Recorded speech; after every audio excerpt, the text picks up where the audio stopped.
बाहिरको विदेशको हेर्दाखेरि तपाईँले प्रहरीको लुगा हेर्दाखेरि ओहो अहिले नै क्रिमिनललाई पक्रिन्छ कि क्या हो भन्ने टाइपको लुगा हुन्छ। हाम्रो हेऱ्यो उद्रेको लुगा, खुइलेको चुस्ता, च्यातेको boot. We are going to change this, we will be changing this. यसलाई पनि परिवर्तन गर्छौँ हामीले। यसलाई पनि हामीले के गर्छौँ भन्दाखेरि चाहिँ राम्रोसित पुलिसलाई हेर्दाखेरि त्यो छुट्टै लेभलको रेस्पेक्ट आओस्।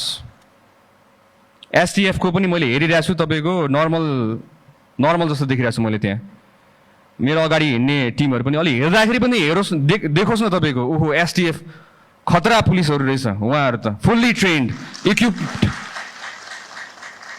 दङ्गा नियन्त्रण गर्न जाँदाखेरि दुईटा हात दिएर पठान्छ। कसरी गर्ने दङ्गा नियन्त्रण? तर दुईटा हातले आन्दोलन रोक्न सकिँदैन हजुर। हामीले माथिबाट निर्देशन दिँदै गर्दाखेरि तल्लो दर्जाको हाम्रो कर्मचारीहरूले कति रिस्क बेहोरेर तपाईँको अगाडि उभिनुपर्छ, ज्यान धरापमा राखेर हुनुपर्छ। At least we need to equip them. तपाईँको त्यही अनुसारको सिल्ड, त्यही अनुसारको बुट, त्यही अनुसारको कम्युनिकेसन च्यानल्सहरू, इक्विपमेन्ट, गियर्स, ड्रोनको थ्रुबाट तपाईँको असुर ग्यासहरू हाम्रो फाल्न मिलिहाल्छ। त्यही अनुसारमा अनाउन्समेन्ट गर्न मिलिहाल्छ।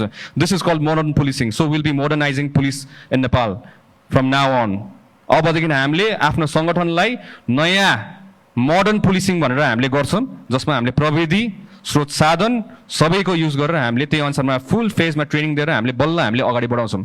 Without any shield no police is going to go to handle a riot. कुनै आन्दोलन हुँदैछ भने सिल्ड बिना र फुल गियर इक्विप बिना कुनै सिपाहीलाई अगाडि नबढाउनु हुन्न। म हार्दिक अनुरोध गर्दछु हाम्रो आइजिपी साहब र विभिन्न हाम्रो